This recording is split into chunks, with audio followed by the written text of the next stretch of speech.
Melo, LeBron said he didn't feel like you guys played poorly overall. LeVert got hot in the fourth quarter, but just wondered what you saw defensively and what you guys were trying to do and what Indy was doing to execute against that. Well, I mean, we was sticking to what our schemes was. LeVert is a player, is a guy who know how to play in those small spots. He gets to his spots, and if you don't stop him before he gets to that spot, I mean, that's anybody who work on that type of game. He works on that. He works on those spots. He's very efficient at times from those mid-range spots, and he turned it up. He turned it up in the fourth. Melo, when the season began, throughout the season, you talked about ups and downs. Could you have ever imagined it would be this way? And on top of that, with all the scrutiny coming with Coach Vogel and his job status, and you guys being below 500 again. Yeah, I mean, as far as the 500 goes, I mean, we'd be okay. That's the only thing I can say. As far as Frank goes, I don't know what story you Frank. I don't read the hoopla, so I don't know what's going on with that. So it'd be hard for me to speak on that, but. I mean, we got to do it. It's up to us. It ain't up to Frank not out there. It's up to us to go out there and execute and play basketball and win some games. When we're doing it in that fashion, it looks good, it feels good. Everybody's happy, but when we don't, I mean, we lose games, it looks bad. Guys are frustrated at whatever. So it's just a matter of, sticking through this and playing through it and winning some games and getting on the road. This is a big road trip for us, I can tell you that.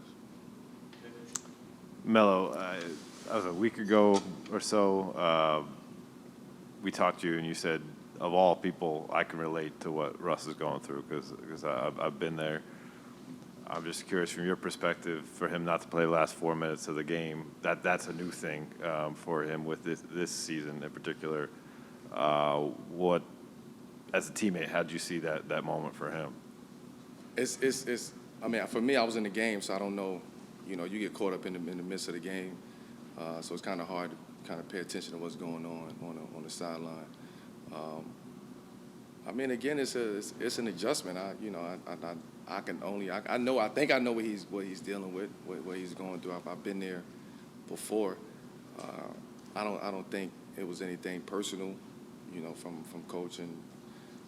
You say he subbed him out in 4 minutes. I think Malik came in or something like that. But I don't think it's nothing personal. It's just something that, he's not used to. You would think somebody like that would be on the court, but with the flow of the game, it's been times where, I haven't been in the game or, other guys haven't been in the game. So I don't think it's anything personal. It's just something that, we got to help him figure it out. It's frustrating. I can tell you that. It's frustrating as a player who's trying to make it right, trying to do things right. This is new for him. This is a new situation. It's a new environment. So we got to help him do it.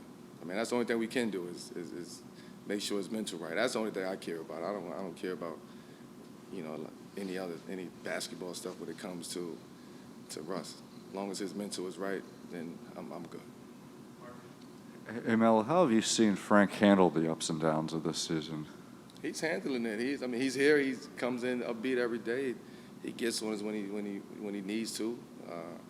He do a good job of showing us and putting us in that position is to see what we're doing wrong. And I think the easiest thing to do is to blame Frank, is to blame the coaches. But we out there playing. We the ones that got to go out there and do it. We can't just keep putting it on, or putting it on. For not, I don't want to say keep.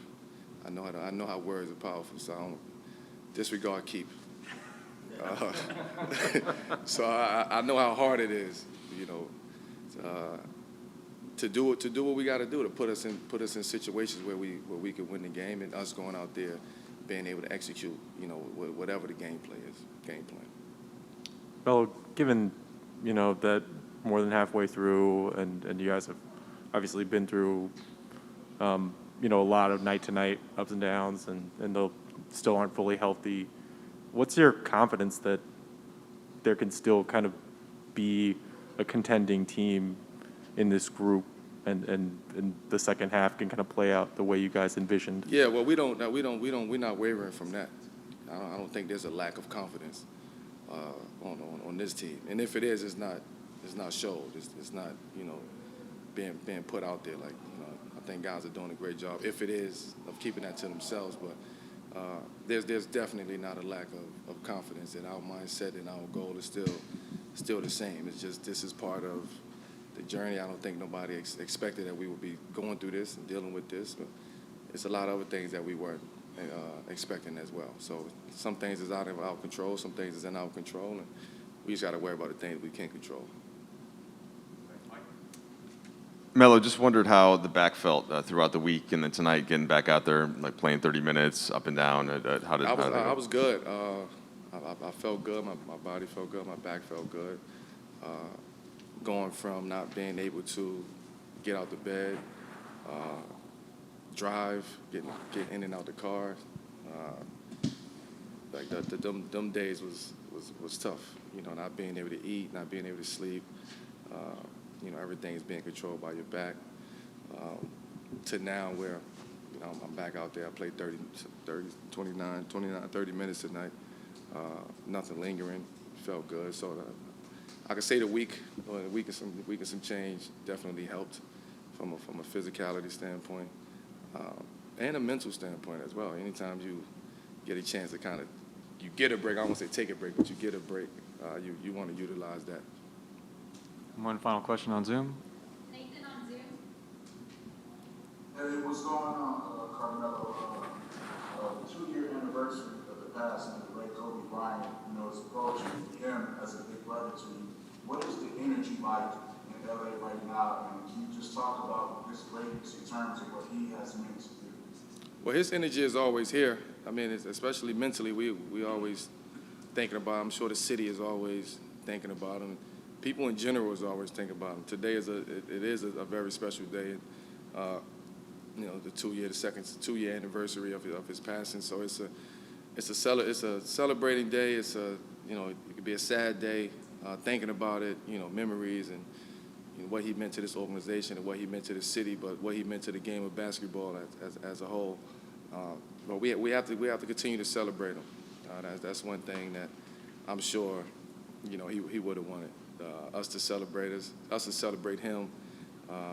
Keep his legacy going, and I'm proud of his Vanessa and the kids, and they going to school. One of them going to Stanford. It's just to see that emerge and see the family, at least walking around with their head high, and but it's good to celebrate them.